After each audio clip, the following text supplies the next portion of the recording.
Good day, YouTube, and welcome to another episode of the Albino Rhino Beer Review. We have a beer right here. We have the other husband here. Aaron's off camera right now. He brought this beer, actually. This is from Pint Pursuits, which is in St. Thomas, Ontario. This is their Lord of Lupulin. They're a pale ale.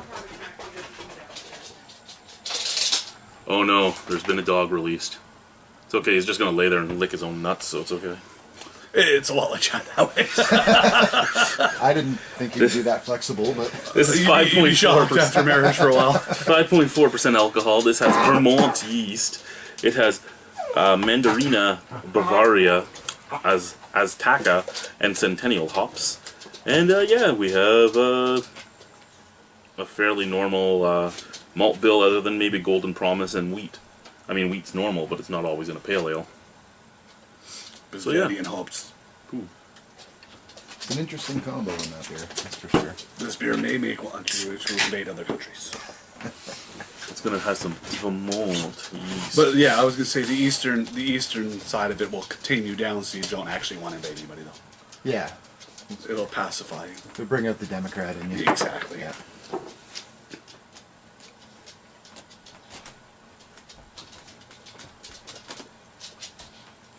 It's got a lot of smell to it. Can I see your yeah. glass, sir? There you go. It's got a lot of smell to it. Yeah, this beer impresses me.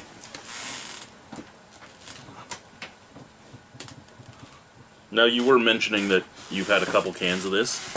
I've had a good and a bad, yeah. Yeah, and you had a little bit of a consistency issue between the two. This is looking good. The last one I had, a lot of white particulate floating in it. It was very, very visible. I mean, Yeah. really thick, almost sludgy. I mean, super thick anyway. You can't see. Yeah, the can. I'm getting very hazy, getting the look of a typical unfiltered now, but no Oh, chunk. Yeah. slightly off white head, very nice and creamy though. I'm gonna say we're probably in for a good one on this. Wonderful bubbles. Oh, that smells awesome though. I know. That's the second you One. Really started pouring tropical. Yeah, lots of orange, some papaya, some Mango in there. mango, and I'd even say some. it. I'm definitely getting the wheat. Oh yeah, I'm definitely getting it. For me, papaya, mango, orange, and I'm getting a little bit of both lime and a little tiny touch of grapefruit in there. Yep. Let's say I get grapefruit and my Oh, but the orange, it's like a blood orange. It's very, very sweet, very like beautiful. mandarin approaching sweetness. Can almost pick up a bit of pineapple on that. Something, too. yeah, it's definitely got a lot of beautiful smell to it. That's why I said that the first. Well, let's get into first this. one I had, it was an instant classic to me. Cheers. Cheers. Cheers.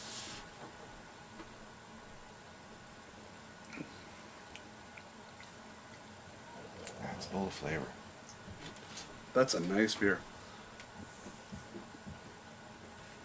It tastes hoppier than a 52 IBU. Yeah, I've noticed that with it too. Like It I'm getting the seems- bitterness out of it. I would think it's but I mean it's not a horrible bitterness. It's just it's there. It must be the type of hop they use. But Now, I mean, we're using Vermont yeast. We're going for a Vermont style pale ale where it's going to be juicy and very in your face. The only thing this is missing from like a true Vermont style is a little bit of dankness. Yeah. yeah, you And know I actually think earthy, I think I like it more without that without dankness. the rotten cellar. Yeah. Thank you, Christy, for sending the dogs down. It leaves behind quite a flavor too. This one doesn't pass. Oh, it's quickly. complex. It changes Oh, a yeah. few times. It's sweet at the forefront. The middle, you get a bit of a warming, even though it's only a 5.4. You get a bit of astringency there. At the end, then you're left with the bitter, but it goes away really fast, and it's not resiny on the tongue at all. No, it doesn't. Yeah, I'm have finding the bitter at the background being more like you.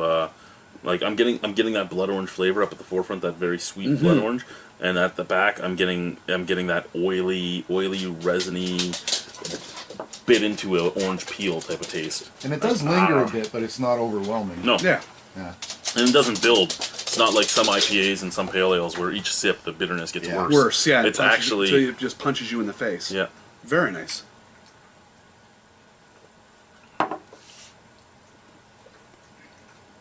It is. It's just nice. It's smooth. It's very fruity. It has that bitter pith. I would Bitter. I would love this without the bitter at the end. Yeah. Yeah, Take but then that I away. mean, it would destroy the beginning taste too. So it's not Yeah. possible. But yeah, I even like the mouthfeel, that nice creaminess that Yeah. you get because of the wheat in there. It is Yeah. very creamy, this beer. Very smooth. but not heavy at all. Yeah, no, I really like that. I think in all honesty, I liked the smell more than the taste, but I still really enjoyed the taste. The smell is what The got smell me is too, amazing. immediately the first time I had it. Yeah.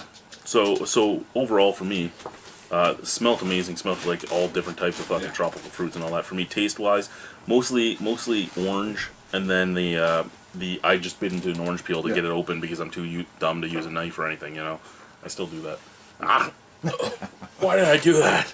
To peel it the rest of the way. Yeah, but that's what it reminds me of. There is a little bit still to me of the mango in there, but the papaya that I was smelling, I don't really get.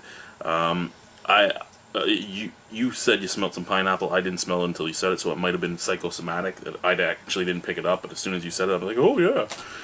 I Which think on happens, the back end, but- I taste the pineapple too, more so than on the front. Burp's nice. Out of 10, I'd probably give this an 8.75. I really enjoy this. For me, because of the aftertaste and not being in my palate, I'm gonna have to go like a 7. Just because I don't like that final flavor. But right up until the final aftertaste is really nice.